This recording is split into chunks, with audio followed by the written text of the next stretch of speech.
సిరణ గారికి కేటీఆర్ ఒక్కడు కూడా బీక్కే అంటారు, ఒక్కడు కూడా బీక్కే అంటారు. మొత్తం ఆయన బీక్కునేవా వద్దనుడేవాడు, మొత్తం ఆయన బీక్కునేవా వద్దనుడేవాడు. కేసీఆర్ ఇజ్జ తీస్తూ కదా కేటీఆర్, కేసీఆర్ ఇజ్జ తీసిండు. కేసీఆర్ ఎన్నడు కూడా ఒక్కడి బీక్కో రెండు బీక్కోడు ఎనడాలి ఆయన.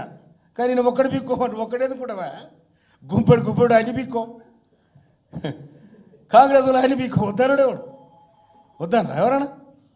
నీకు ఇష్టం ఉన్నలో చూసుకో, రేవంత్ రెడ్డి దొరికితే రేవంత్ రెడ్డి చూసుకో, లేకపోతే ఇంకెవరైనా చూసుకో, మంచిగా ఉంటుంది. నీకే మాటలు వస్తాయి. నేను కూడా ఇవన్నీ చూస్తున్నా. నేను జరిగే కొద్దిగా మర్యాద ఉండే, అది బేమర్యాద చేసుకున్నాను. ఎవరైనా చేస్తారు వాకి ఈ మాటలు? ఒక పొలిటికల్ లీడర్ ఒక సంస్కారహీనంగా మాట్లాడతారా?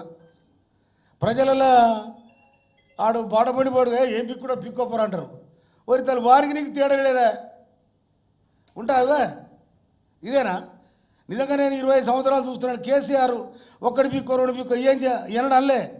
నువ్వు ఆయన కొడుకు కదా, పూరా ఆయన ఇద్దరు తీస్తే కదా నువ్వు ఇంట్లో పోయినవన్నీ. కేసీఆర్ ఇంట్లో ఉన్నాడు ఫామ్ హౌస్లో, ఆ కలెక్టర్ తిడతావు. నువ్వు కలెక్టర్ ఏంటో నీకు అర్థం ఉందా? కలెక్టర్ అంటే ఏంది? జిల్లా అడ్మినిస్ట్రేటర్, పాలనాధ్యక్షుడు, ఒక మెజిస్ట్రేటు. ఆడిని పట్టుకొని నీకు ఎంత జ్ఞానం ఉందా? ఇవాళ మొత్తం అధికారం పోగానే రోడ్లు పట్టుకొని తిరుగుతా ఉన్నావు. ఆగం ఆగం ఆ తండలు ఈ తండలు ఈ తండలు తిరుగుతూ ఉన్నావు. లంగచెర్ల పోయి లంగతనం చేస్తే అది ప్రజలంతా చీకొట్టినరు. ఆడు పోకుండా అయినావు. ఇటు పోయిన మహబాద్ పోయినావు, మహబాద్ పోతే జ్వరం తెగిరినావు. ఎందుకా ఈ గోసంతా నీకు? ఒకటి బిగుతా రెండు బిగుతా ఒరే అంటే ఇరే అంటే మేము అనవా? అట్లా కాదు కదా. ఎందుకంటే నువ్వు తరిక గల మాటలు మాట్లాడితే నువ్వు తరిక ఉంటుంటే మంచిది. ఇవాళ రాష్ట్ర ప్రభుత్వం ఏదన్నా చేస్తే నువ్వు ఎత్తు చూపడానికి ప్రభుత్వానికి నీకు ప్రతిపక్షంగా నీకు అధికారం ఉంది. ప్రతిపక్షం లేదు, నువ్వు పలసదానం అయిన ప్రతిపక్షం పేరు కూడా. ప్రతిపక్షానికి పలసదానం చేసినవా కేటీఆర్? ఏనావా? నేను ఏదో ఆశపడతా ఉన్నా మళ్ళొత్తావు ఎక్కడొస్తావు ఏడొస్తావు? పాప నీ గోసల మరబా, నీ గోసకు తీరుగు ఉన్నది. ఏనావా? ఎవరు చెప్పినా నీకు ఎవరు సలహా ఇస్తుండ్రో? ఓ అటు ఇటు దాదాపు ఇప్పుడు ఆ యూట్యూబ్లకు బాగానే ఇస్తున్నట్టు పైసలు. సరే ఎవరైనా కానీ మీరు 10 ఏళ్ళు దోచుకున్నారు, తింటి వాళ్ళు కూడా నమ్మకంగా తినాలి. నేను కూడా వాళ్ళకు కూడా ధన్యవాదాలు తెలియజేస్తా ఉన్నా. కనుక ఈ కేటీఆర్ నా విచిత్ర పొద్దుగాల పేపర్ చూడగానే అమ్మ గీ బాగా చేతున్నాడా ఇది కుండ మీద పెట్టుకొని తెచ్చినట్టు ఉన్నది. ఇది కుండ మీద పెట్టుకొని జారి పడితే ఫస్ట్ ఈయన మొత్తం ముక్కలు ముక్కలు అయిపోతాడు. ఆయన కథ అటు ఉంది. గడ్డ మాట్లాడతాడువా? కలెక్టర్ని పట్టుకొని నువ్వు కాంగ్రెస్ కార్యకర్త అంటాడా? మరి మొన్నదాకా ఉన్న వాళ్ళంతా కలెక్టర్లు బీఆర్ఎస్ కార్యకర్తలేనా? అంటే నీకు అంచితేనేమో అందకపోతే ఒక లెక్క, అంతేనే ఒక లెక్కనా? కలెక్టర్ పని కలెక్టర్ చేస్తాడు, ప్రభుత్వం పని ప్రభుత్వం చేస్తుంది. గా మాత్రం కూడా నీకు తెలివి లేకపోతే నీ అందుకనే మా రేవంత్ రెడ్డి గారు అంటా ఉన్నారు, ఇలా మైండ్ తొప్పిందిరో నాయన మైండ్ తొప్పిందిరో అంటా ఉన్నారు. నిజంగా కూడా బెటర్ ఖరాబ్ అయినట్టుంది. కలెక్టర్ని అంటారా ఎవరన్నా? అనొచ్చా? సిరిసిల్ల జిల్లా ఎన్ని మండలాలే? 12 మండలాలు. ఓ వారికి కొట్టుకున్నా సరే ఏదో ఇక నా కొడుకు అడిగినని ఆయన కూడా ఇచ్చిండు. దానికోసం ప్రజలు కూడా లొల్లి చేసిండ్రు.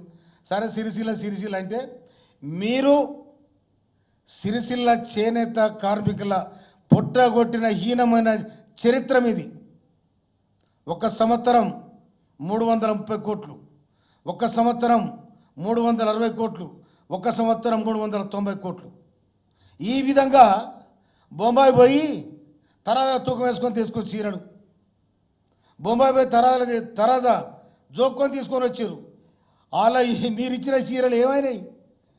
నార్మల్లకు ఒడ్లు అలిగితే నార్మల్కు అడిపందులు రాకుండా చుట్టు కట్టిరు.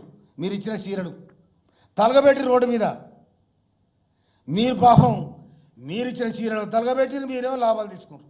ఇదే నార్మల్ నువ్వు చేసేది. ఆడేం మిగుతాడు ఈడేం మిగుతాడు. నేనేం చెప్తున్నా నువ్వే నీ పని నువ్వు చేసుకో. మంచి తెరు ఎందుకు వస్తావు? లేకపోతే మావాడు నీకు ఏమైనా కావాలంటే పంపిస్తా. అది చూడు మరిగా మావాడు ఎవడు ఉంటే ఆర్కమైన పంపిస్తా. వాళ్ళ ఉత్తుతో కూడా పంపి గట్టని చూడు మరి గట్టని పంపిస్తా. ఎవరికి తాకేటోడు ఆడ ఆడ దూరు మరి. అందుకనే ఈ అర్థం పడతలేని మాటలు మాట్లాడి మాటలు పడద్దు.